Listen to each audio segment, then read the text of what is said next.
Thank you very much to everyone for joining us today as we continue our health journalism bootcamp series. Today, we delighted to host another module after the first one we hosted on understanding malaria, where we talk about everything regarding malaria, mosquitoes' life, and how they develop. And the second module was about gene drive technologies and genetics. And the speaker tried to explain us how gene drive works and why it's important to believe in this technology in eradicating malaria. And after this module, we had the third module where we had an overview of the regulatory landscape of the gene drive technology, but also biosafety and ecological aspects of the different work that Target Malaria is doing. And today we delighted to host the final module of our series, which will be about stakeholder engagement. So how Target Maria's work is done within a community. How do they get in touch with the community to have the agreement before starting to work on gene drive technologies? This is what we'll be discussing today. But before, let me recall the ground rules of our trainings. So as you are familiar now, your mic and camera are off, but you will have the opportunity to raise your hand and directly ask your question during the Q&A session. And but in the meantime, if you have any question, you can directly ask them in the Q&A box. And when we'll be at the end of the presentation, when we'll be at the Q&A session, then you will have the opportunity to raise your hand and ask your question. Or if your question has been popped into the Q&A box during the Q&A session, I will read the question to our speakers today, Jude, Pichi, and Kia. But before, let me introduce Divine, which is the co-moderator today. Divine is communication lead and stakeholder engagement manager for Target Malaria in Ghana. Divine, without further words, I will give you the floor. Yeah, thank you, Eric, for that brief introduction. But before we go into the presentations, I'd like to give you some context about Target Malaria. As you may have known by now, Target Malaria is a not-for-profit research consortium. We aim to develop and share new, cost-effective, and sustainable technologies to modify mosquitoes and reduce malaria transmission. Our mission is to contribute to a world that is free of malaria. I'm delighted to introduce our speaker for the training today. Our speaker is called Jude Bijirenja. He is a stakeholder engagement manager for Target Malaria in Uganda. He joined the team in 2020. Jude has worked to expand the reach to different stakeholders from the community level to the national level with information and awareness of the potential of gene drive technology in malaria elimination.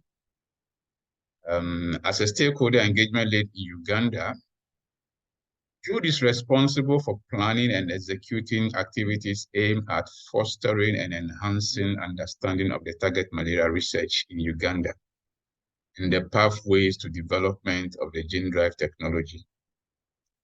He also works to ensure that target malaria activities receive appropriate consent or community agreement before they are implemented.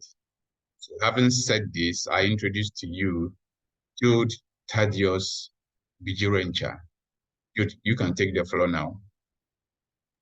Thank you, Divine and Eric, for the kind introductions. So I'm gonna take you through the module 4, stakeholder engagement. So I'm gonna start by sharing my screen. I won't again repeat introducing myself since I've been introduced. I'll share the screen and then we can start the presentation. So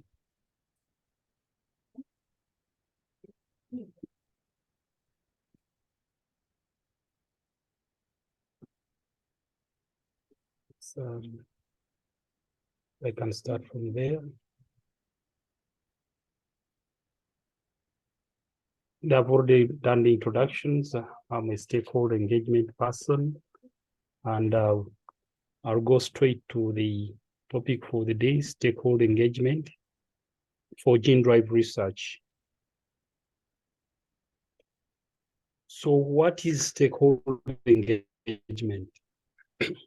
We can start from there that stakeholder engagement is about building and maintaining constructive relationships, and these take time. And of course, it's an ongoing process between an organization and its project stakeholders. And it sometimes extends throughout the life of the project and encompasses a range of activities and approaches, which include, of course, information sharing and being able to understand the stakeholder perspectives, what they expect from the project and all that. So we want to be able to look at why we think stakeholder engagement is very important, especially in the development of this kind of technology, gene drive technology. So we'll be able to look at why stakeholder engagement is critical. And we capture them broadly in these 4 aspects. One of them is to be able to meet the needs of the beneficiaries. Because as we develop this technology, they are beneficiaries at the end of it who benefit from this technology. And therefore, we want to be able to meet their needs. But we also want to be able, through stakeholder engagement, to reduce and uncover some of the risks, because with input from stakeholders, you can be able to uncover some of the risks. They can be able to point you to some of the things that they think could be potential risks, and you assess them to see whether there is a risk, and also be able to build in mechanisms for managing such risks. But the other aspect is also to be able to increase project success. So project success and acceptance. This comes, of course, from the fact that as you implement a project of this nature, where it involves long-term, before you can come to the expected output of this kind of research, you want to be able to engage stakeholders so they can be able to accept this research, but at the same time, be able to ensure that the success that you anticipate at the end of the day can be achieved through stakeholder engagement. That's the only way you can be able to measure the efforts that you are putting in, if there is that acceptance, because we're doing it for a specific purpose, targeting specific beneficiaries, and therefore, if they don't accept it, you can't be able to actually move on with the research. Then also, you want to be able to look at support for the work that we are doing, being able to understand the stakeholders, the support they offer to this kind of project is one other important aspect of stakeholder engagement. So for these particular 4 bullet points, we think these are key to why we do stakeholder engagement, because we want to be able to narrow down and identify those risks. We want to be able to increase project success and also obtain support from the people we are doing this research at the end of the day, who we call beneficiaries of this research.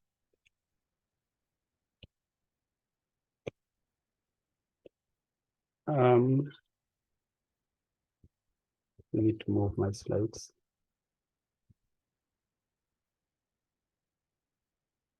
So what makes stakeholder engagement for gene drive research different from other projects? What makes it very different? Because one of the things, as I have highlighted, is that this is long-term research. And therefore, with long-term research, you are looking at you taking longer before you reach your desired goal. And sometimes in this gene drive research, when you have the ultimate tool or product, individuals cannot just opt out because it covers everyone in a given area where this kind of research is being undertaken. For instance, an individual cannot say, I'm opting out in a community where if there were releases to be made of mosquitoes in such a community, you cannot opt out.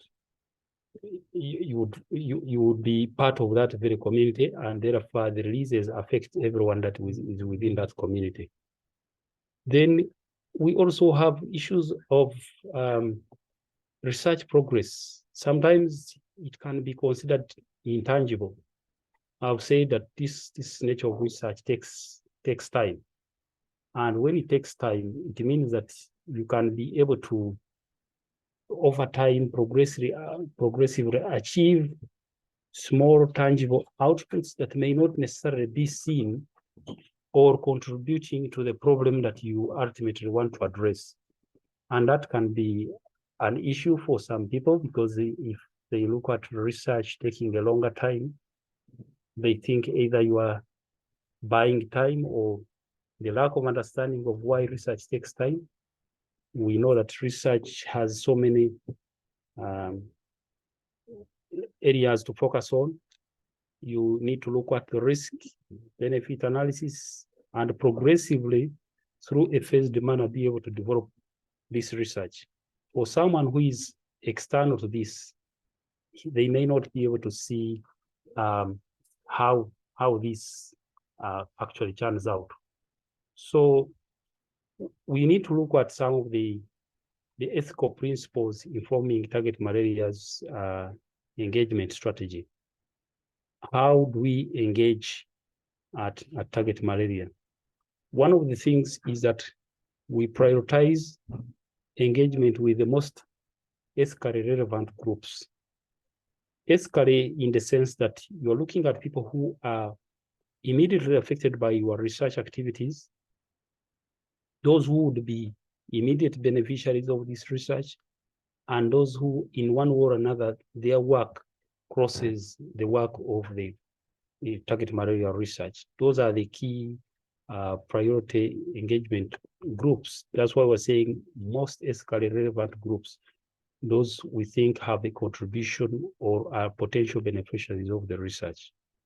That's one. And then the second one is to be able to conduct engagement with those groups in the spirit and form of co-development. And when I talk of co-development, I'm meaning that you're working with these groups of people to receive their inputs to improve your research process. So it's a co-development process. You agree on how things are going to be done. And they give feedback, and that feedback process helps you to improve the research process. Then you also look at representatives of the research project ought to be conducting engagement. We said right from the beginning as target malaria, we said engagement must start early. And therefore, as we develop or as we do carry out this research, we continue to engage different groups of people. So the engagement started early and it is continuous, but also it often repeats or iterates itself in that you can be able to go back to stakeholders you have engaged before, give them some progress updates, but also recap some of the things you talked about. So it's a continuous process, and we can't do it in one go. So we maintain our stakeholders informed of each progress that we make at each level. So in this engagement, we're also interested in looking at the interests and influence of the stakeholders. This is critical in our engagement, and there are three aims of engagement, as you will see: being able to engage those affected communities. The affected communities, I mean those potential immediate beneficiaries who are affected by our work, both positively and negatively, and therefore they are at the heart of the whole process. And then we also engage decision-making authorities. There are decision-making authorities at each level, right from the community up to national level. And we also engage the public, members of the public, the general public, from different categories: private sector, local people, opinion leaders, and all those are part of the public. And the aims of that engagement is to inform them, kind of brief them of the work that we are doing, but also to dialogue and maintain contact. We have conversations around the development of this technology, and we dialogue with them. We continue to make sure that we maintain that contact and regular feedback from time to time. And we also want to empower them so they can be able to make informed decisions. Informed decisions are a result of knowledge, understanding, and awareness of why all this is being done. So our engagement is aimed at ensuring that people or those affected communities are empowered in terms of knowledge. They can have a sufficient level of understanding and awareness to be able to make informed decisions when they have looked at the different aspects before they give us, like for instance, those who give us consent for work that we do, and those who give community agreement must be empowered to have information to be able to carry out that decision-making process. Otherwise, it would be very difficult for someone to give an informed decision when they have not been efficiently made aware or informed about the whole process, and then they can ask questions and have input. So our engagement activities are quite broad, and normally we start off from the point of being able to identify stakeholders, and we analyze these stakeholders in terms of their role, and being able to understand how they come in as stakeholders in the whole process. We analyze their interests and also concerns that they raise. So that process that starts with stakeholder identification and analysis is also a rigorous one, because it involves a lot of mapping to know which stakeholders we should be able to reach, who are the power players in all this, and who needs to be reached in terms of this research. And then what follows is that we conduct information disclosure activities. Information disclosure activities involve sharing information about the research, detailed information about the research, with stakeholders early in the decision-making process. So we do it very early. As we enter a given, say, community, we try to share information early. We disclose what we're going to be doing, the activities that we'll be conducting, and what role a given community can play. And we continue this communication throughout the project life. We don't say that we do it once and finish, but we continue right. We think we can do it right through the project life. And then there's another phase of stakeholder consultation. This involves planning planning out consultation processes, consulting different groups of people. And this is inclusive in the sense that we look at all categories, whether it is the disabled, it is the youth, it is the elderly. All these are involved in the consultation process to be able to understand their views, and we can be able to communicate things that we know about our research, and they can also be able to get back with questions, concerns that they can be able to raise, and we document this process. Then we also look at being able to negotiate, partnerships. You can be able to, in some cases, you look at reporting back to the stakeholders on environmental and socio-economic performance, and also ask stakeholders to be able to tell you what is ongoing, and you can be able to listen and document all these processes as you go through this process. Of course, stakeholder engagement involves a lot of aspects of monitoring, also being able to establish accessible and responsive means for stakeholders raise concerns, or like grievances, if they have any.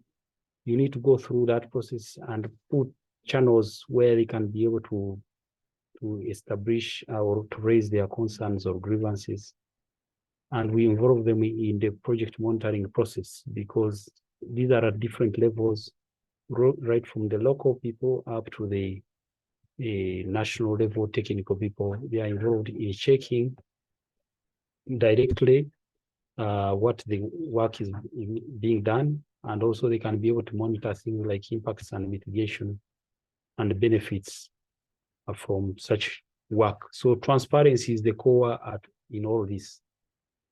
Then we also look at reporting back to stakeholders, because whatever activities we conduct, like in the field, we make sure that stakeholders receive feedback for the work that we do. We report back to stakeholders on environmental, social, and economic performance, both those consulted and those with more general interest in the project.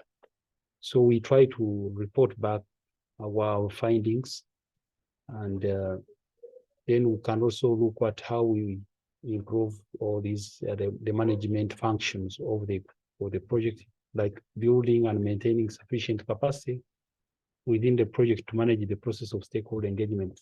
So this involves a lot of training, staff, and availing opportunities to be able to track how we are implementing on the commitments that we put in place. So all this embodies what we will call good stakeholder engagement. If we do this, we think we will be meeting those good stakeholder engagement practices, and that's what we are committed to doing as a project. What are the levels of engagement? We have right from the international level up to the grassroots level. We have international engagements, and these are with different stakeholders. We can talk of things like the Convention for Biological Diversity, where many stakeholders are met, international agencies, including things like WHO, and the others who are involved in this kind of work, environmental institutions that are international. All these are involved in terms of engagement. We reach out to them. Then at the Africa level, we also look at engagement of the Africa institutions, like you're talking of NEPAD, the AU, the African Union, to be able to engage specific committees that are involved in this kind of work, or who would oversee this kind of work. And then we look at the country level engagement, where we have different countries that are involved in this research. You have Burkina Faso, you have Uganda, you have Ghana. So these have different levels of stakeholders, and different levels of acceptance are needed from each of the levels. We have national level stakeholders. These would include institutions like parliaments of these countries, national malaria control programs, Ministry of Health in these countries, and others, national environmental management authorities, and those who actually supervise these kinds of research, like National Council of Science and Technology, who approve permits for such work.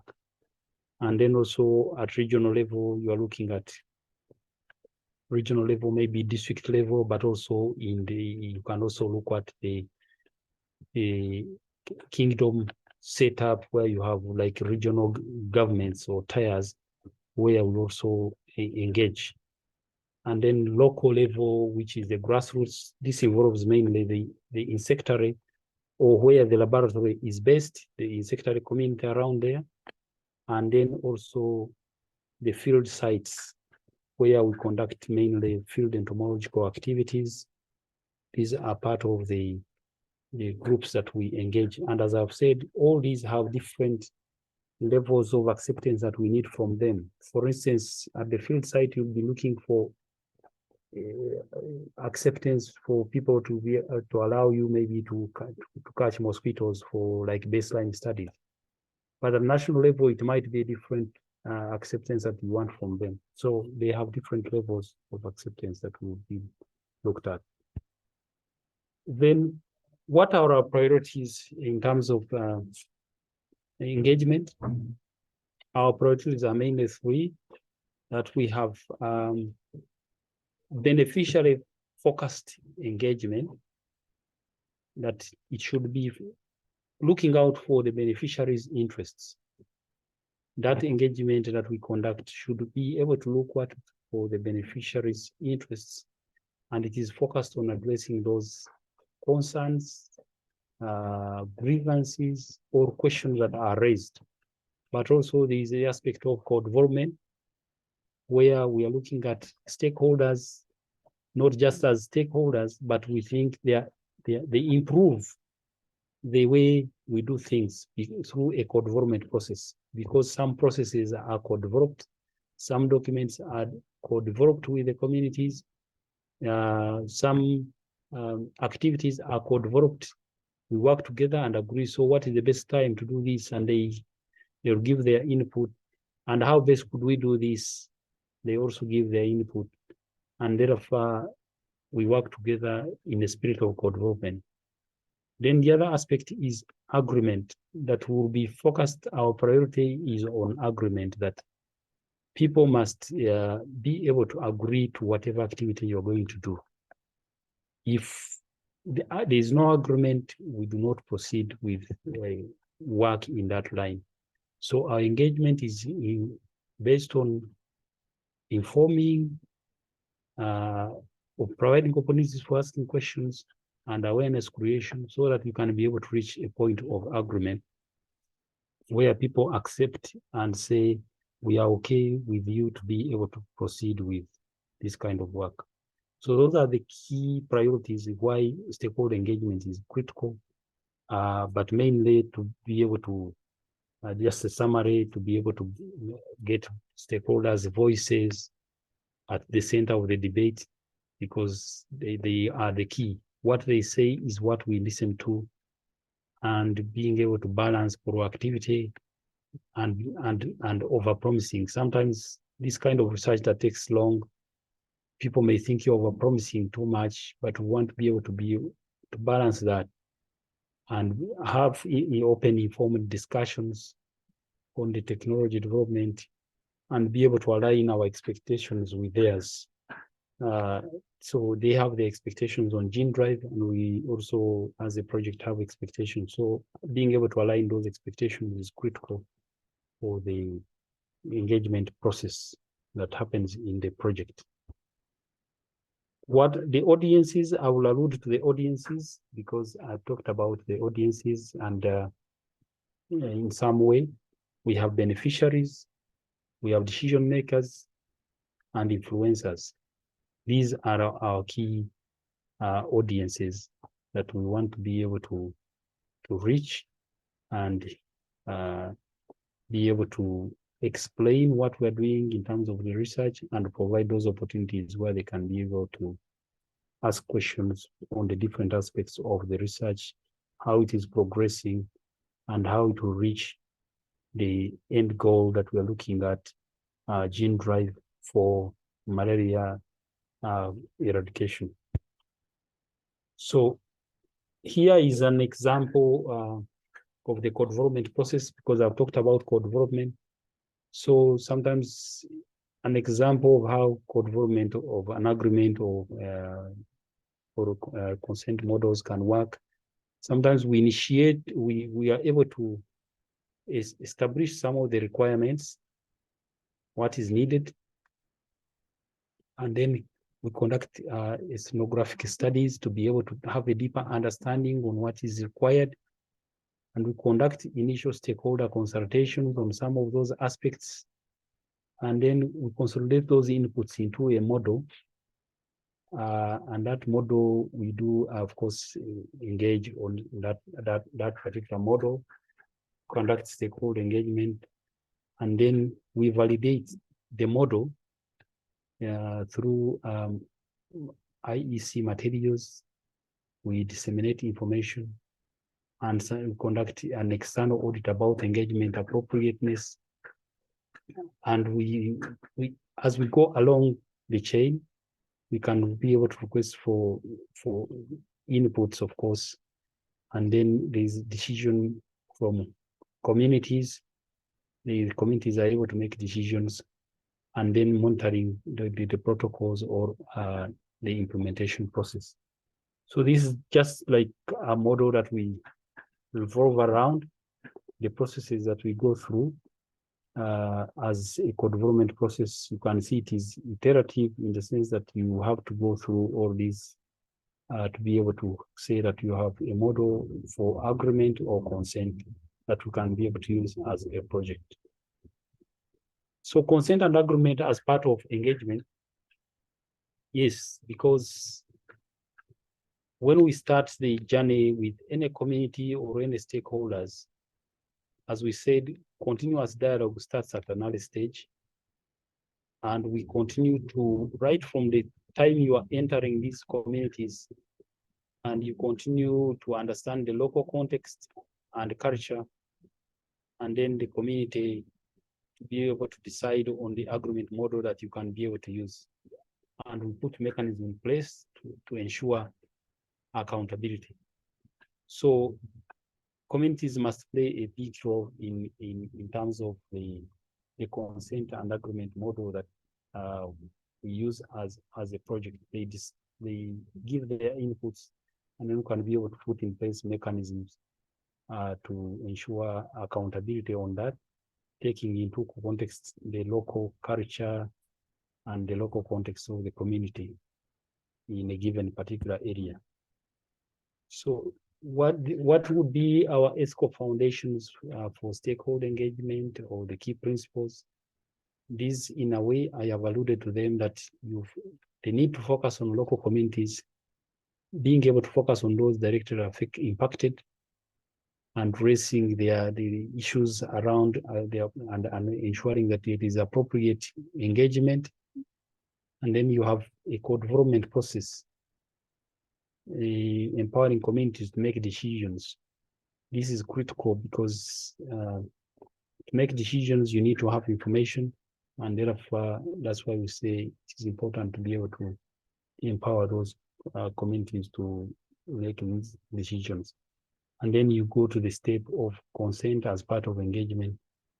It's of course part of the broader and continuous engagement, making sure that it is a level of accountability where people can be able to consent, and you follow through to see that what they accepted is what actually you are doing. So how do we define agreement? There are two particular things that we can talk about here. Is what we call individual consent. Individual consent, in this case, refers to where we have activities. It is mainly for activities where a specific individual or household is affected, such as the entomological collections I was talking about. And then you need that individual to consent to such work to be done. And this is done by mainly heads of households. You have heads of households, you have sorry, I just get back. You have heads of households, you have and this is normally done to last like for a year, but this doesn't mean that it cannot be revoked at any time. And if consent is not given, the activity is not carried out. So they have a right to withdraw at any time without justification. Someone can just say, I am no longer interested in this. I'm withdrawing my consent for you to come and collect mosquitoes in my house, and you don't force that person. So we do it in writing, but at the same time, we continue to do oral consent. Each time you interface with this person, you still ask them to see whether they still agree to you to be able to conduct the activity that you agreed upon. Then we have what we call community agreement. The community agreement is mainly for activities that are not specific to an individual or household, and where one cannot opt out from. Like if you are to do small scale releases, you would need to make sure the entire community is okay with it, but then there are individuals who act as representatives of that community who would be able to give that agreement. So it's not just you going out and doing things. There must be some representatives, and they are the ones who nominate these representatives to be able to represent them in all those processes that lead you to an agreement process. They are in charge of formalizing this acceptance in terms of writing. And it is an iterative process where you have to address the questions and concerns that they raise. So these are the two agreements that we're talking about, mainly the individual one, and then the community agreement that takes care of everyone within the community, that is formalized by a group of representatives of a given community. So if we are to unpack our approach, how we do, of course, we have established best practices for the sector that we have been able to review, and these have foundation in many reports that have been written from WHO, in the bioethics councils, and in the same report. All these give good guidelines and standards that we borrow from, and other standards that are under development, like from the Foundation for National Institutes for Health, then NEPAD. All these are working to develop guidelines for gene drive research and development, and we borrow from these. And the IFC Stakeholder Engagement Handbook, which provides a framework that we have built upon to be able to engage different stakeholders and to develop our guidance framework for engagement. Then ethics of study participants, of course, all these are guided by different aspects, because there's guidance in terms of how you deal with study participants, best practices in research. All these provide inputs to our work. And then also the national laws and regulations. There are very many national laws and regulations, or even guidelines, that help us to be able to deal with this issue of stakeholder engagement and ensuring that there are good standards in place to be able to follow, to be able to build the public confidence, to be able to gain people's support during this research. And then also the other experience comes from the field experience, because we get inputs from different stakeholders, and these inputs help us shape our guidance. And the other, we get also to borrow from experiences from other sectors that are not necessarily on gene drive, but have done work that may be more similar in nature, and then we borrow those experiences. And then the co-development process, which I've talked about, that the inputs from different stakeholders help you to improve your processes. All these are key in ensuring that our model of agreement is robust, because we borrow from the best that is around.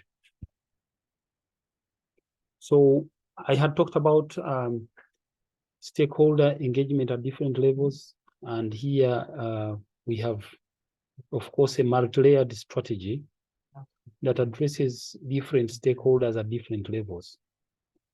You have different stakeholder groups, you have different levels of acceptance needed, and different strategies and degrees of involvement. Different people have, or different stakeholders have different, degrees of involvement in this kind of research, and we will have different acceptance levels that we require from them. So, and this can be right from the international level, going down to the country level, and when we talk of international, we talk about also the other aspects of the regional based, like East African Union, all those, and then national level, country level, and then also some regional governments or districts, as you may call them in some cases, and then the local level, right, village, and insectary community, where the lab is located, and then the field sites. All these are quite important in our strategy, and we identify how we shall engage them, who needs to be reached, and the strategy outlines how we shall engage all these and the activities that we shall conduct at each of these levels that I've talked about. The other aspect, and which is a key, aspect of target malaria, is about openness and accountability. The project is committed to those two aspects, being open and accountable for its actions, and therefore we seek external review through independent risk assessments, which are made public and available. There are many publications that have been done by different people around gene drive research, being able to look at different aspects of risk and risk assessment and the benefits. And these are available to the public. And those that are done within even Target Malaria itself as a consortium, they are made available to the public for reviews, for criticism, and all that. And the project, of course, intends to share relevant studies with stakeholders. When we conduct studies, we share results with relevant stakeholders on what we have been able to achieve and what we have been able to get from a given study. And as I said, this being a phased development process, at each phase you have to show what you've been able to achieve before you move to the next level. And this kind of sharing of information is done in a culturally adapted and meaningful way, because while sometimes people think Africa is homogeneous, it's not. We have to look at the particular context of the given area, and then we can be able to share these results appropriately based on the communities that we are dealing with. So we do recognize stakeholder knowledge that stakeholders are knowledgeable, and therefore that's why the co-development aspect is critical for target malaria, and it is aligned to our value of co-development, that we seek inputs from stakeholders based on the knowledge that they have, because they have lived in these particular areas longer than we have as a consortium, and therefore they know they have local knowledge.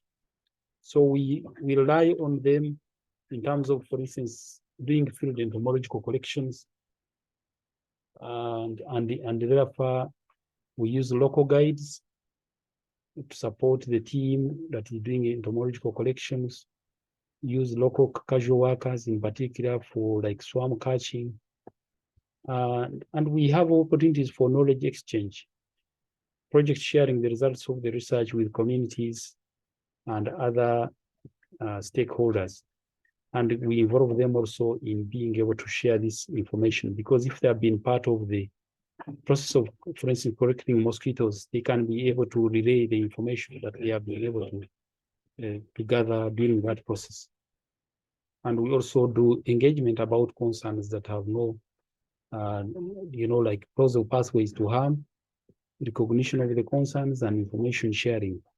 This engagement is ongoing, and we try to make sure that different stakeholders are able to receive this kind of information as we generate it. Importance of engagement to identify the values on which basis stakeholders assess the risks. Our field teams are able to, through stakeholder engagement, you can be able to understand why stakeholders, for instance, can be able to say this is a risk, and what would they use to say this is a risk, what is their basis for such.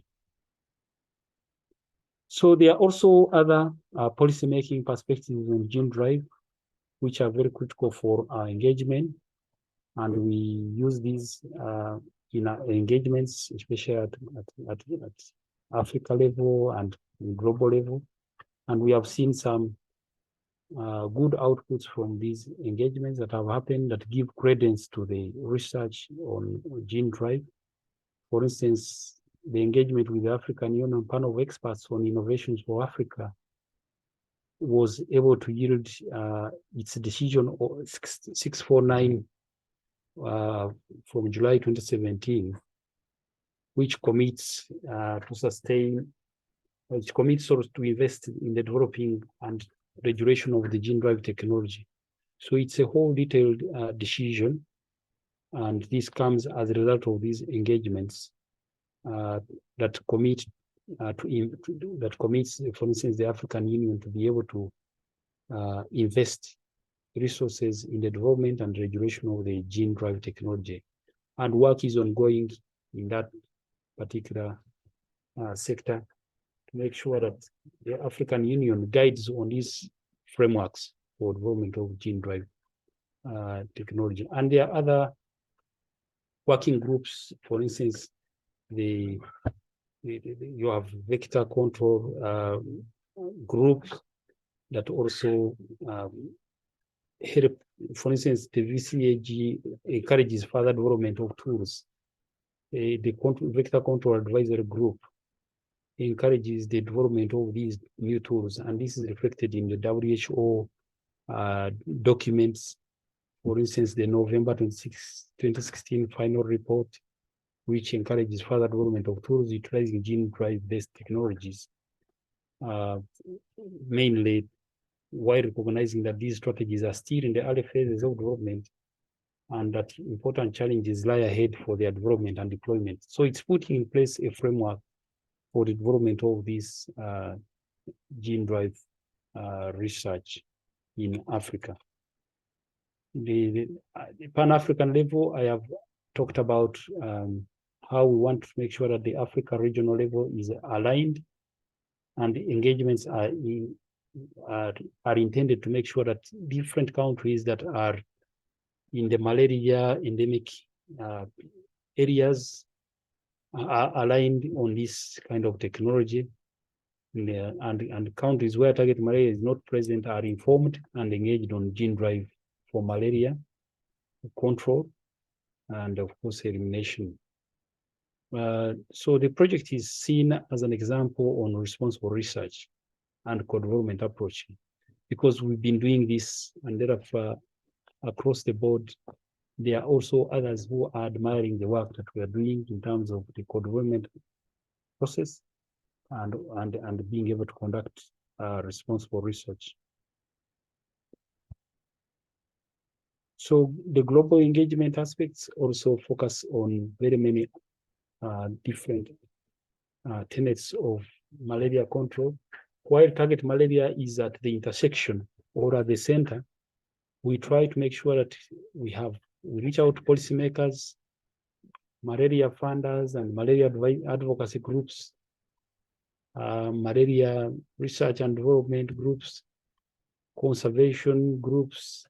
All these are involved because you look at the intersection of public health, innovation through biotechnologies, then development, and then conservation and biodiversity.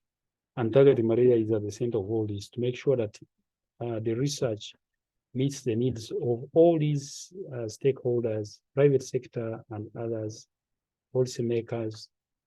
Their inputs are very critical in the development of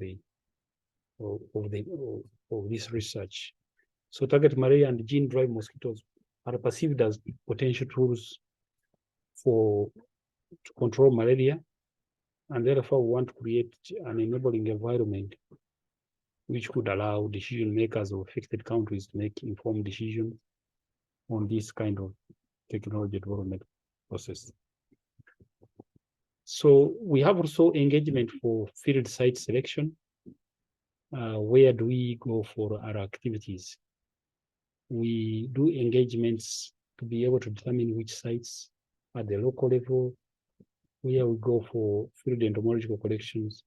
And in this case, what the SE team does, it makes sure that the local communities understand, we make sure that we understand the local communities where possible field sites could be. And that is done through a process of conducting rapid assessments to understand the dynamics, the social dynamics of a given area.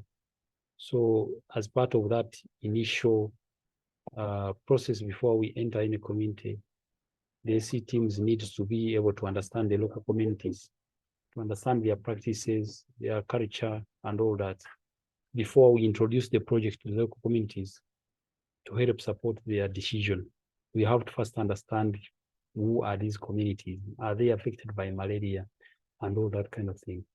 And then we are able to identify challenges and possible risks as a stakeholder engagement team. When we go to a community, we want to be able to identify challenges and then the possible risks to the work that we would want to do in a given area. So then we also conduct engagement for entomological studies. We talked about the individual consent aspects, where you would, if you wanted to do like household collections of mosquitoes, then you would need the local people to be engaged, to understand why you're going to do it, understand the activities, and they contribute with ideas and expertise because they are local and they know what is happening before you can go into do any collections. And that helps the entire process. They observe, they participate, and that helps us to be able to engage and give and get feedback. And finally, the agreement to conduct entomological activities in a given site, since we get the information and the knowledge, the local knowledge that the residents or the stakeholders have. And we also conduct engagements for importation studies and conducting studies in the containment or the laboratory, because in the African countries, many of the countries like Burkina Faso have been conducting engagement for importation of like these genetically modified mosquitoes into their insectary for containment studies. And Uganda equally does that engagement in anticipation for when there is that authorization to be able to bring or to import mosquitoes into the insectary for the studies. And the project ensures that there is dossier approval from regulatory agencies before they can be able to import, and that stakeholders understand the activities and they can be able to share their concerns and expectations ahead of time. And especially those around the insectary are able to give agreement for the importation of those genetically modified mosquitoes for containment studies in the laboratory. So the community participates in all these processes to be able to align with our value of co-development, but also the transparency and openness value that the project espouses. So how about engagement for release of mosquito strains? If there was to be any release of genetically modified mosquitoes into the wild, let it be even the mosquitoes that do not necessarily carry gene drive, there has to be community engagement. And you need to get approval from regulatory agencies before anything like that happens. And you do expect stakeholders understand the activities very well, and they can be able to share their concerns and expectations. And communication is key in all this. And you would obtain community agreement from residents in say, a monitoring area before activities start. The communities within where you would release these mosquitoes have to give that agreement before you can release any mosquitoes into their environment. So that is, in summary, the engagement on release. There has to be an approval, the stakeholders must understand, the community must agree, and then you are able to also ask communities in a given area that is surrounding, if you are to conduct any monitoring activities, they need also to agree for you to be able to conduct any monitoring activities within their vicinity. So this is the cycle of engagement with communities. As I've said, they are mainly like you have communities around insectary, and you have also field site. So normally the facilities that we are conducting this work, the laboratories had to be made ready, and we had to do engagements to introduce the project. And whenever you're conducting any facility upgrades or any preparedness, you would need to engage the communities to understand what you're doing. And there was another phase of importation of color variant mosquitoes, which were meant to be used for studies. And these also required an insectary community agreement. These were not necessarily gene drive or genetically modified mosquitoes with the gene drive, but we needed to make sure the communities agree to this because they live within the vicinity of the facility. And then the work on contained studies, you need feedback on findings. When you conduct that work on contained studies, communities require feedback. They are given feedback on the findings. And then for like Burkina Faso, during the importation of the star male, they required an insectary community agreement. And they had to give feedback on the studies that they conducted. And also, this will be the same process for the other studies that were going to be conducted with the paternal male bias mosquitoes. They will need to give to obtain feedback and all, and update the communities, get agreement to be able to import them, and also give feedback on the findings. All these are aspects, just a cycle of engagement. And it also happens at the field sites. It also happens at the field site that you have to introduce the project. You assess, and if any studies that you are going to conduct, you inform the community, you get consent or community agreement or feedback, And this is it's iterative all through. There is always inform, you have to obtain community agreement before you proceed to another level. And this is like a cycle of engagement. At the global policy level, the UN Convention on Biological Diversity, I talked about this, the CBD. This is the UN Convention on Biological Diversity, which came into force in 1993 and is ratified by 196 countries. The convention includes the obligation to regulate, to manage or control GMOs that may have an adverse effect on biodiversity. And then there are other supplementary agreements like the Cartagena Protocol, which establishes procedures for safe transfer, handling, and use of genetically modified organisms, and provides an assessment framework for GMOs. There is also the Nagoya Kuala Lumpur Protocol. All these are instruments at the global policy level that talk about GMOs, their regulation, how you manage them, and how you transfer from one country to another, how you handle them. And these are reference points for the project, Target Malaria, but also for engagements at the global policy level, because we engage at that level, participate in CBD meetings to listen to the discussions in that regard, and also have input where there is a possibility where they ask partners for their ideas on this. And of course, gene drive is a new technology, and it is being discussed at the CBD. So decisions made by the CBD could potentially impact gene drive research, testing, and implementation. And that's why we follow up to see what are the developments at the CBD, what are the discussions, and then we can be able to see how we respond in terms of engagement, and we can monitor the discussions at that level, because we know they can potentially impact how this research is conducted. So we are an interested party as a project, and therefore participate in these CBD meetings, not necessarily as implementers or government agencies, but people who have an interest to be able to learn what is happening at the global stage.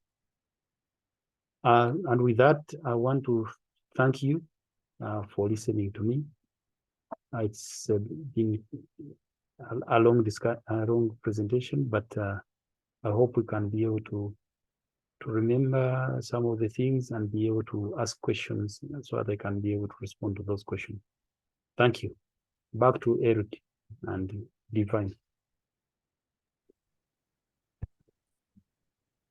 Thank you very much, Jude, for this presentation and for having us through the stakeholder engagement strategies from Target Malaria and the way that you guys try to have the consent from the community, but as well as the individual, in order to make the research accurate, and then the finding also meet the requirement.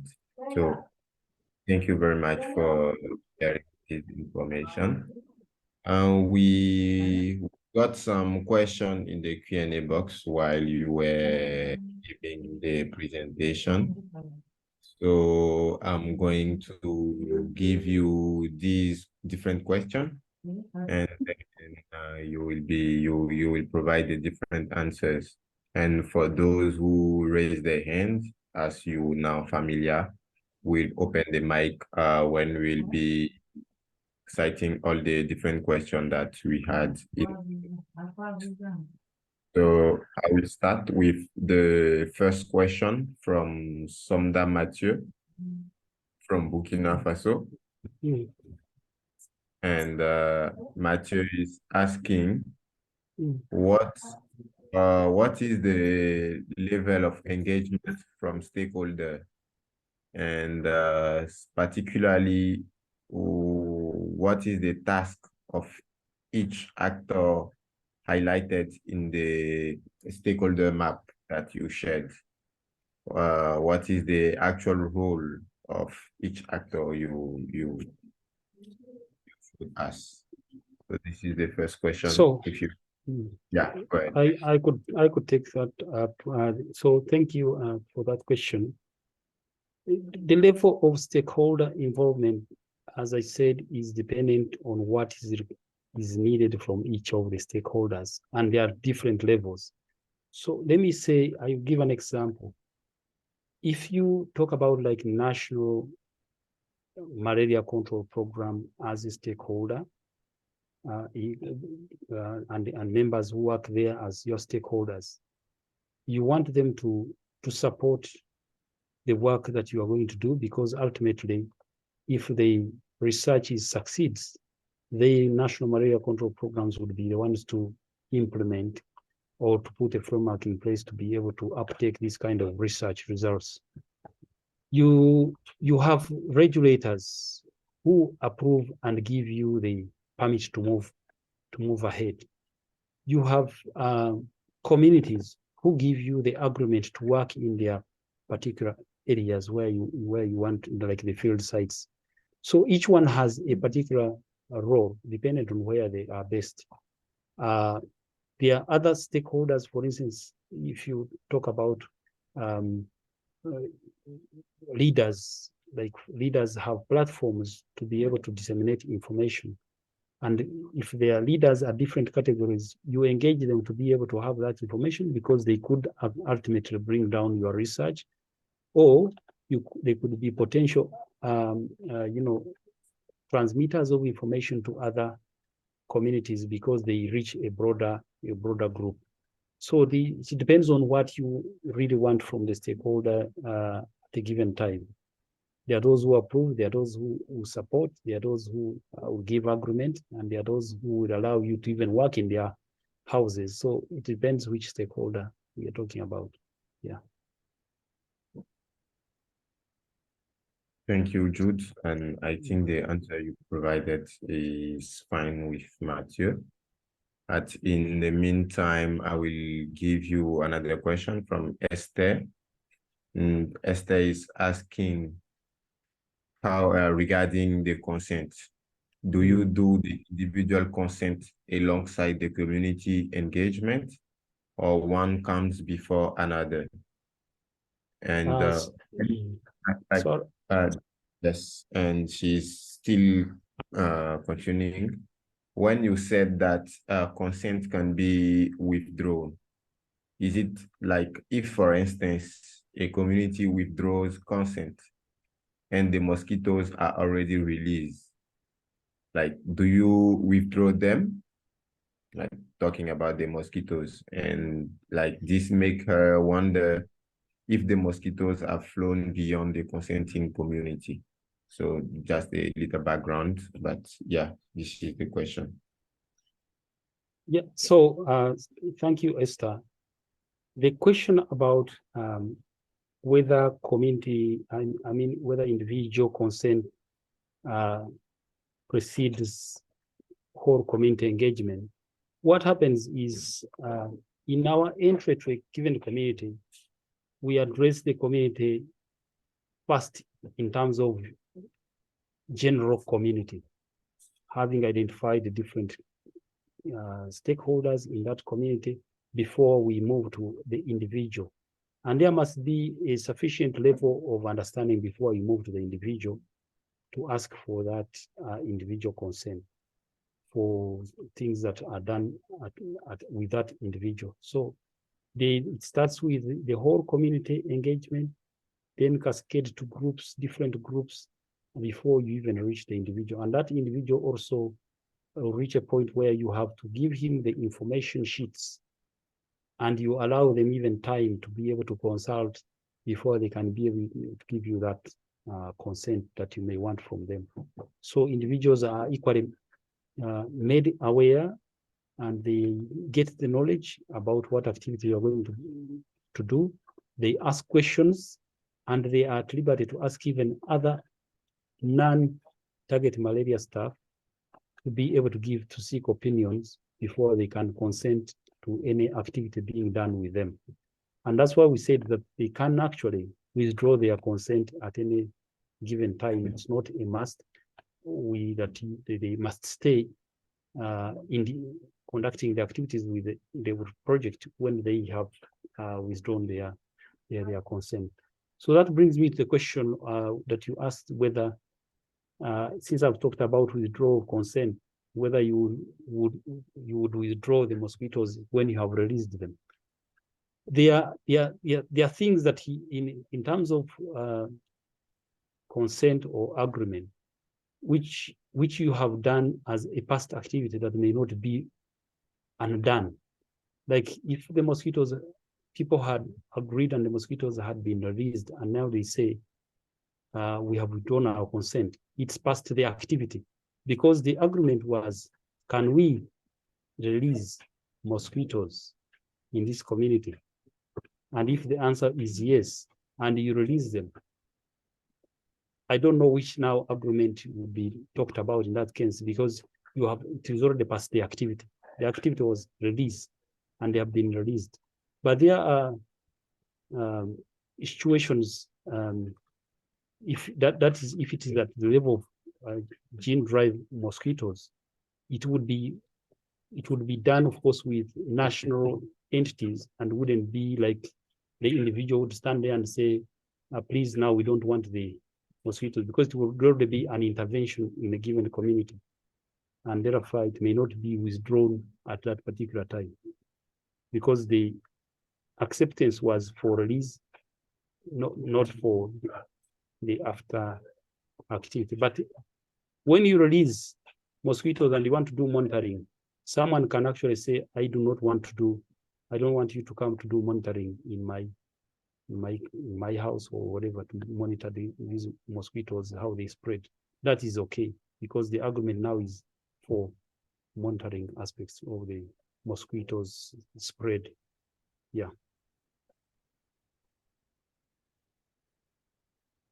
Any other question?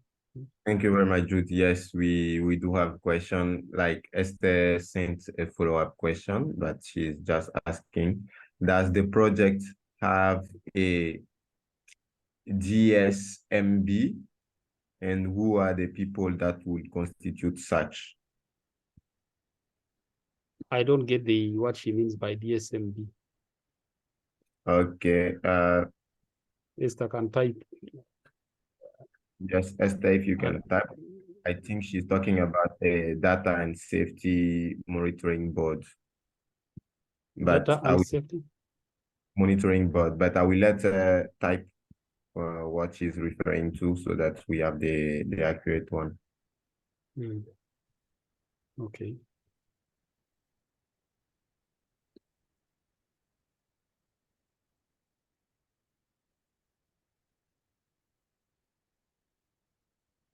But yes, so yes, this is what she's referring to, data and safety monitoring board.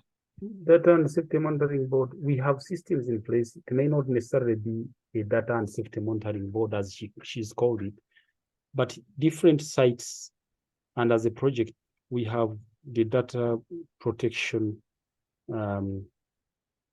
system in place, and follows the laws of a given particular country, standard laws about data protection, how you deal with data that you collect, and how you store it, and how you retrieve it. But we have a quality management system that looks at what is done in each function, whether it meets the international standards in terms of quality management. So the quality management system is in place, and also verifies what data is kept within the system, because the system is an interactive system, and it's online with protection, and they overlook that, they work on that to make sure that data is not lost. People's information that we collect from stakeholders is kept in a secure passworded kind of system that is secure to protect the interests of the research, but also of those who participate in the research. Okay, right. Thank you, Jude. Another question from Dodao from Burkina Faso, and is talking about engagement and agreement with communities. Do you have some positive feedback? If yes, in which city? In which city? And is asking this question because now there are many people who are talking on social media, and like in a certain way, this can also be the voice of the community regarding the different projects that are ongoing. So if you have some positive experience, can you please share this with us? So positive experience in terms of community agreement. Yes, Yes, there are many. There are positives in that case, because we have had, for instance, a whole community, activity conducted in one of our sites, where we were doing like close-kin mark recapture, just trying to estimate the numbers of mosquitoes in a given island. And we had good community agreement for us to conduct that activity. And then we also have had agreements in the communities for us to conduct like swarm collections or larval collections in public spaces. And these have been, especially in our field sites, where communities agree through their representatives that it's okay, you're conducting research, we understand what you're doing. Please go ahead and use the community assets, the community facilities to be able to further your research, and they give that agreement, and that's what we follow in conducting the research. And I think for other countries, this has happened in places where, like in Burkina Faso, where they did like the sterile mosquito releases. They had community agreement to be able to proceed to that kind of releases, which happened some time back. So it's important to realize the different countries, where they are, what stage they are at, and what activities they are doing, which require community agreement. But there are positives in that regard. Okay, thank you, Jude. I think I have two last questions here from Abdulaziz Senu from Burkina Faso too. And his first question is how the different feedback and complaints from stakeholders are managed in the process. And his second question is, like he stated, out of curiosity, why target malaria specifically work in Burkina Faso, Uganda, and Ghana, knowing that these countries are not those who are the more affected by malaria on the continent? Okay, so feedback and complaints, how are they managed? We have, for instance, I can talk about Uganda now. There are what we call grievance management committees that have been set up by the project to help manage, complaints that come from communities, if there are any that may arise out of the work that we do. And these committees are available at the ground, where they can be able to lodge their complaint, and then they are able to be helped. There is a process that we go through. They look at this complaint, analyze it, and see what options are available to remedying that complaint, and then they can be able to address. And if it requires progressing to another level, it does.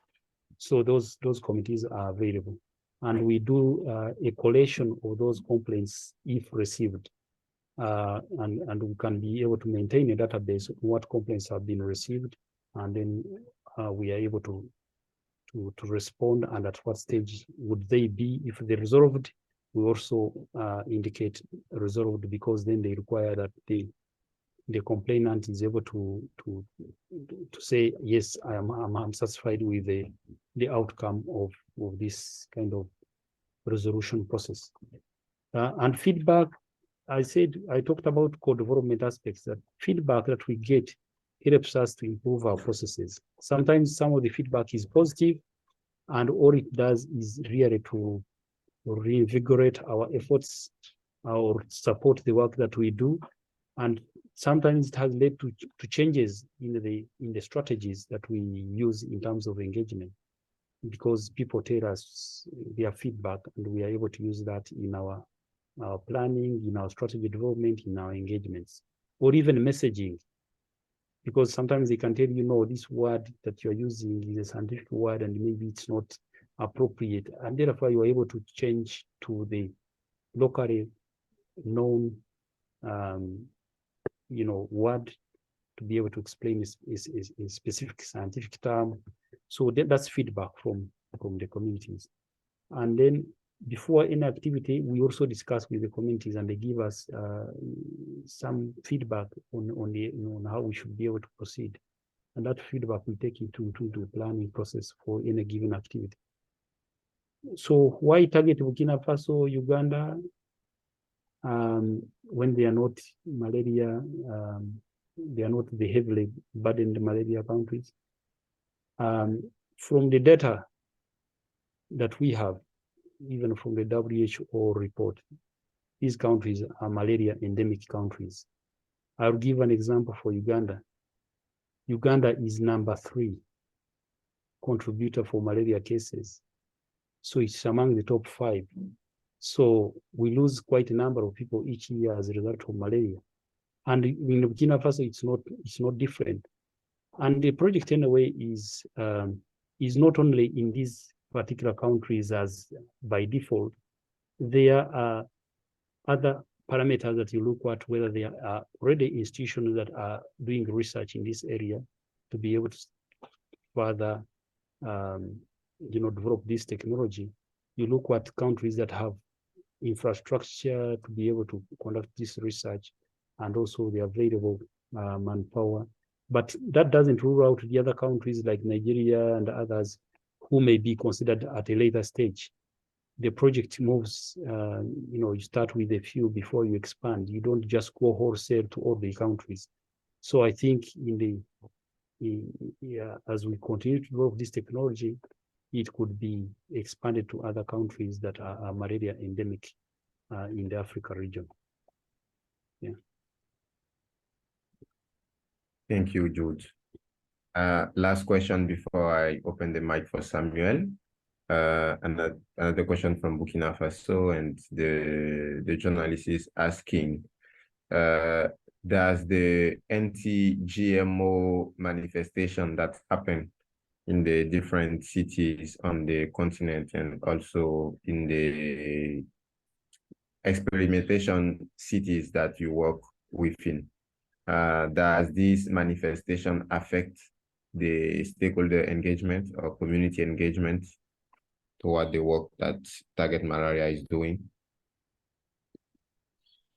Well, what has happened in Uganda, the anti-GMO campaigns that, for instance, ran sometime, I think last year or this year, were mainly focused on seeds and the aspects of agriculture, and they were focused on mainly the passing of the Kenya allowing the cultivation of GMO crops.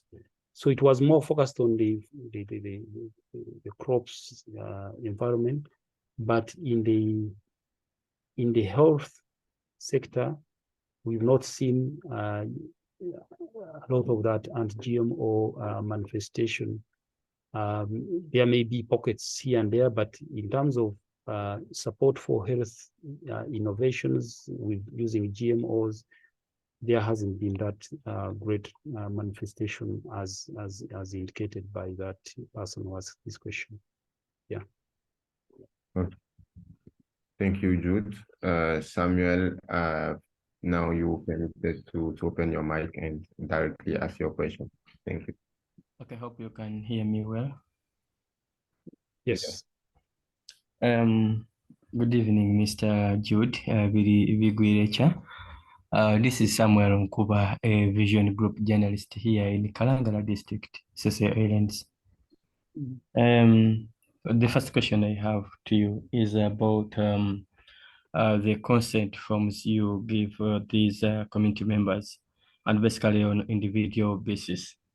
We see some consent forms embedded with the clauses which people can't really understand, and also some agreements or consent forms, people don't read them to end, meaning they miss out some information.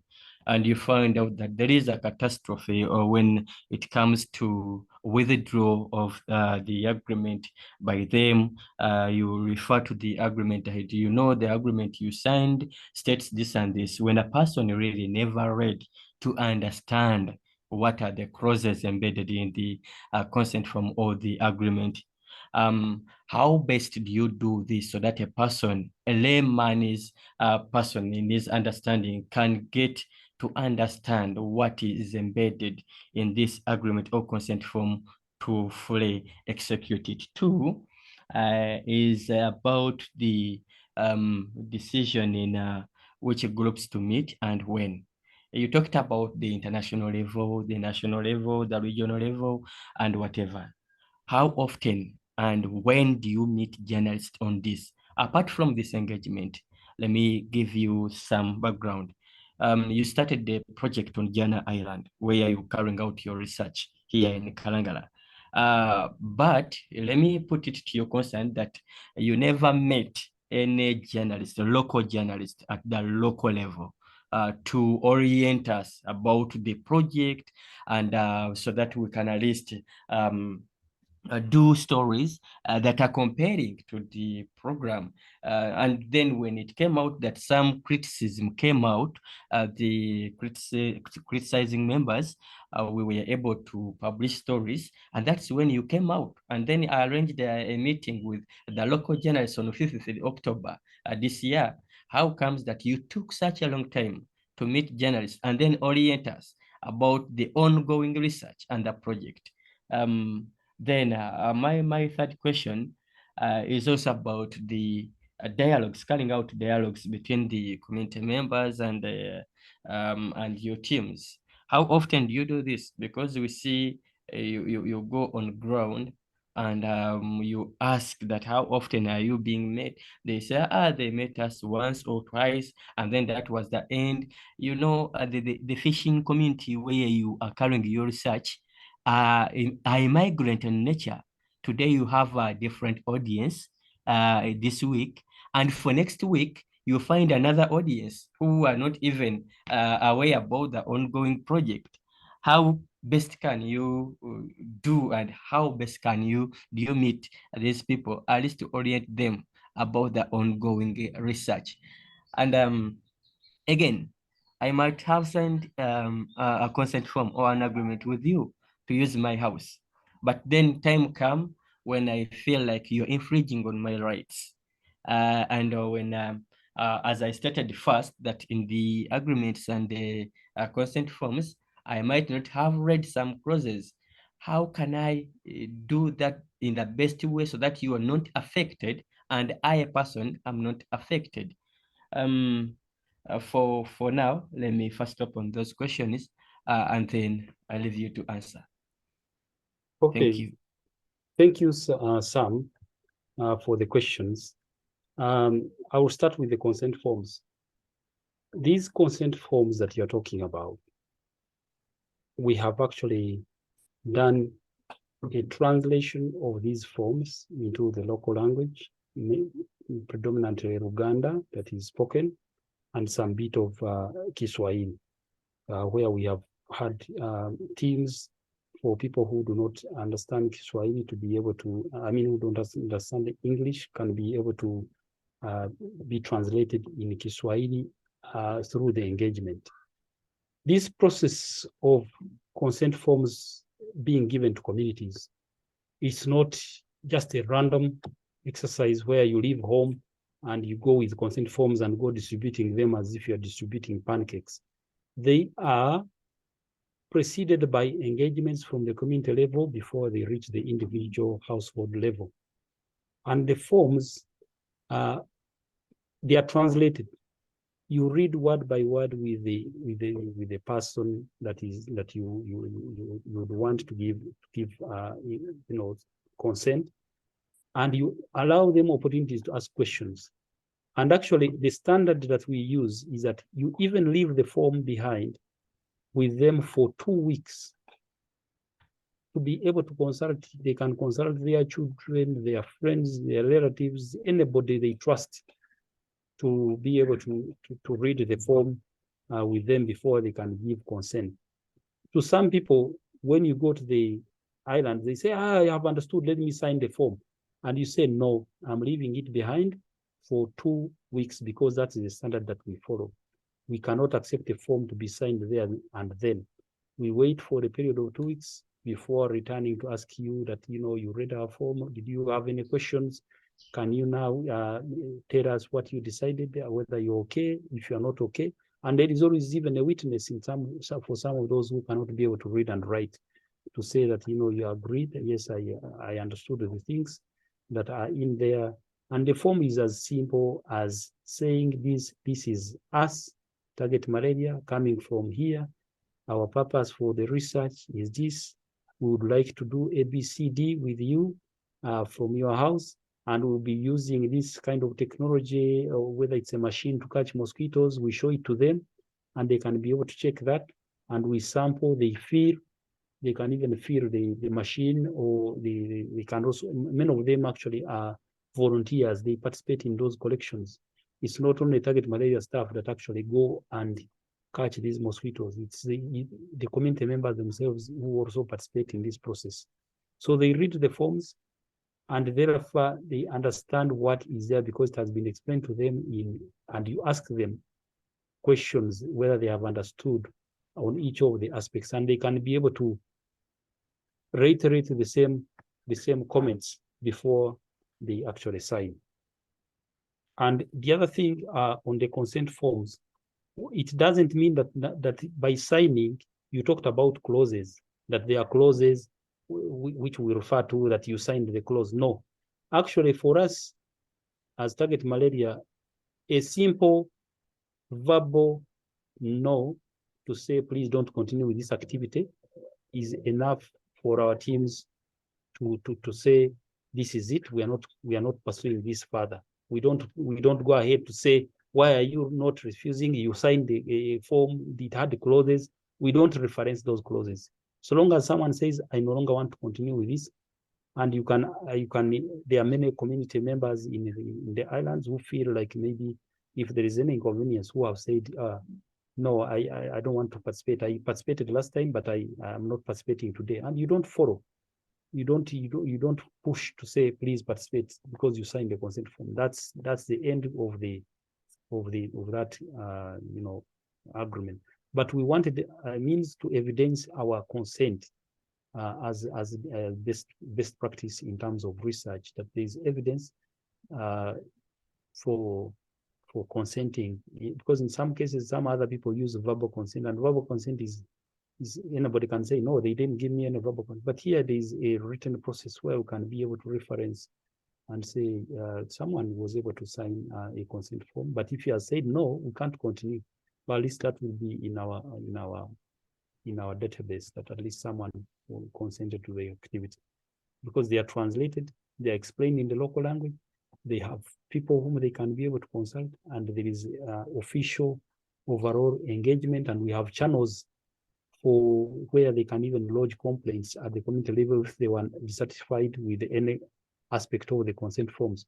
And the consent forms even bear telephone numbers of the PI or the principal investigator or the stakeholder engagement officer, and someone whom they can be able to reach anytime. Pick a phone call and call and say, I don't want this. And they would be able to say, this is it, to close that chapter. So it's not like it is a forced consent. And then you said which groups, how do we decide which groups to meet at the local level? Because we took some time without engaging the journalists in Kalangara. When we did entry in Kalangara district, the key person that was invited to that meeting was the district information officer. And we actually went ahead to also meet the local radio representative or manager, I think the station manager for a radio called Radio CC in Kalangara, as one of the journalists at that, because we had been told he coordinates some of the journalists in Kalangara. And the district information officer was specifically in that meeting. And his role, as we know, the district information officer is supposed to be able to disseminate this information. But at the same time, we also know that engagement is a phased process. Our engagement, if you look at our work plan, we have work plans that we draw. We say we will engage so and so at this time. We'll engage based on the activity that is going to take place. When we did the entry in Kalangara, we engaged a few key district stakeholders, leadership, and other opinion leaders, and a few others from the political wing. And at the local level where we are going to work, because when I was talking about our engagement, we focus more on the people who are most affected by our work. And our activities at the time were focused on field entomology collections. And therefore, the people who were most affected were the people at the sites where we were going to collect mosquitoes. And there was sufficient engagement for those community members who were going to be immediately affected. If you compare them with maybe Kalangara district at the district, these were mainly going to be affected by our activities because they are the people who would participate in these activities. So we engage based on what level of need we have at that level. And therefore, engaging journalists has not been a new thing. We have had seminars at UVRI, at Uganda Virus Research, where we invited journalists from different papers, radios, and TV stations. And we had a training sometime last year at Uganda Virus Research Institute. And of course, journalists are varied. Journalists in Uganda are quite many. There are those who are freelance, there are those who are accredited. So when you write to an institution like the New Vision and you say, I need journalists, science reporters, they always send us science reporters compared to general, journalists who report on anything that comes up. So we've had those engagements, and actually we had also another planned one, which is supposed to be in December, and they will be able to do that. So, and we also engage through other spaces, Twitter, and other platforms, LinkedIn, where we engage, different categories of journalists ask questions, and we are able to respond. So those platforms are available, where you can even be able to tweet and ask questions. You tag target malaria, and they can be able to respond to those questions. So there are many platforms that we've been using to engage. It's not that because there was a bit of criticism that we trained the journalists. It was actually in the offing. We have a series of radio programs that are planned, but they are planned based on the phase which we are at. And we have a series of TV programs that are planned, but these will be rolled out based on the phase of the work that we are doing. Sometimes it's not also good just to communicate when you don't have something that you are able to communicate about. So the research has been going on, but with a minimal media presence because of the level at which we were. For instance, at UVRA, we were building the insectary as a preparatory activity, facility readiness. So there was not much in terms of outward engagement or activities that would warrant a lot of media reporting or media focus, well knowing that journalists sometimes also sensationalize stories, and they can say, put headlines out that actually, and we have seen it in the papers where they say GMO mosquitoes are here in Uganda when they are not even there. So these are some of the considerations that the project looks at before, trying to do these wide-scale engagements. And then for the dialogues, I agree with you that we are dealing with transient communities, especially in the local island communities. People come in and go, and some of them may have had you one time and they have gone, and then they come back. So what we've done is that we have created a presence in those island communities where we have even staff who are locally placed there, local members of the community who are our staff, who continuously do engagements of smaller groups, house to house. People are playing games like Ludo, and they can be able to engage them. And we have also established like a point of contact, like a small office where people can ask questions, speak information. And we also use channels like the Mukarakasa or the public address systems that they use at the islands to play some of the audio messages that we have been able to create. So there are channels to engage them. We cannot stop the migratory nature of the communities, but we can only say that we'll continue to engage. As I said, engagement is iterative. It never stops. You have to continue to engage. New ones come in, old ones go. It's just like at any level, even the districts. When we entered Kalangara, the chief administrative officer who was there and the RDC are no longer there. New ones came, we go there and engage the new ones.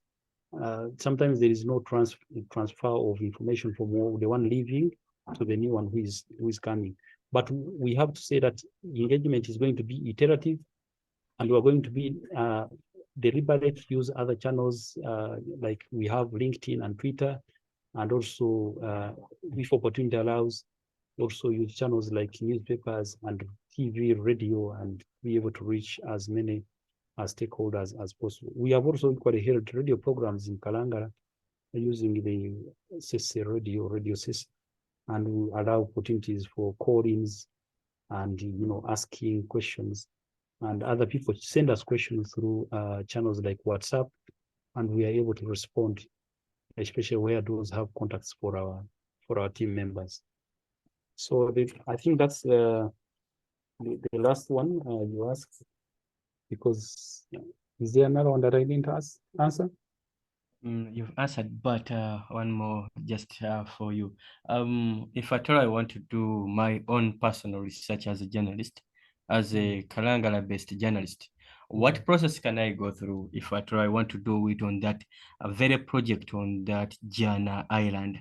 I want you to tell me the criteria that I have to go through, because being it that I'm the Kalangala reporter, I need to be versed with information. Yeah. So Sam, I don't think I can direct you to how you want to conduct your work, because as a journalist, I'm sure you are trained in mechanisms or methods of conducting your research, whether it is an investigative story or whether it is I don't know, feature story. There are no channels that the project prescribes in terms of how you would go about getting reaching out to people.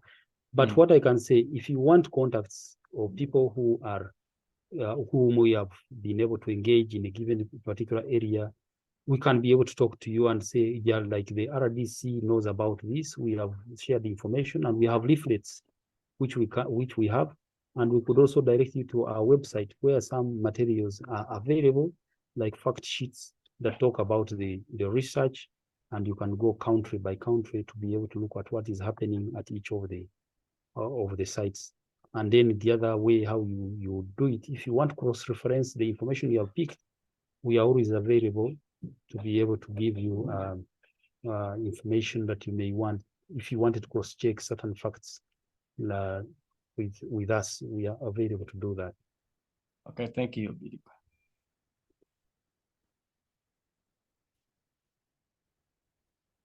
Thank you, Samuel. Thank you, Jude, for answering all these questions. We don't have any more questions. So I will give you the floor for your concluding remarks. So thank you, Eric, and I want to thank all the the participants who have been listening in. Of course, it's been a long presentation, and I want to ask you I want to thank you for your feedback, the questions that you asked. All these are very important to us in terms of developing this technology to understand what are the views, and we take some lessons from this, and we will continue this kind of interaction, because you are the fourth estate that informs different categories of stakeholders, and we want to maintain this relationship to be able to interact, share information, so that we can be able to reach a wider number of stakeholders in what happens in this gene drive research journey. Thank you so much. Thank you, Jude. Thank you, everyone. And like in the same way like Jude, I will extend also my I will say congratulations to all the journalists that attended the whole series, because this was designed with you in our minds, and all the different content that have been shared will hopefully help you in your different work and in the narrative of helping advancing technology in the health sector. Thank you very much, everyone. But today is the last module for our training, but not our last interaction, because our doors will still be open for you. If you do have any question, you would like to have some comments about gene drive, or you heard about some technologies and then you'd like to have target malaria input, you can ping us, and then we'll provide you the relevant answer. We target malaria do have comms people in every African countries they work with. So in Ghana, you have Divine. In Burkina Faso, you have Samuel. And in Uganda, you have also Richard. So you have a team dedicated who can help you, the different journalists, answer the different questions that you have. Also, you have my email address. You have we exchange throughout the whole training. So you do have also my email address, and should you have any question, you can also direct them to me, and then I will liaise with the team in order to provide an answer to you. I was really happy to have you on this series, and as I was saying, the conversation is not over. It's just a start, but every time that you do have questions, you can just get in touch with us. And for those who attended the different training, you will get a little present. You will get a certificate that will be sent to you, like a testimonial of your attendance to the program and what you've learned during the process. Thank you, Jude, for us through the stakeholder engagement. Thank you, Davin, for your co-moderation, for introducing our guest today. I was very happy. And with this note, I'm going to close this webinar and say thank you to everyone and have a good day. Thank you, and bye. Bye. Bye-bye.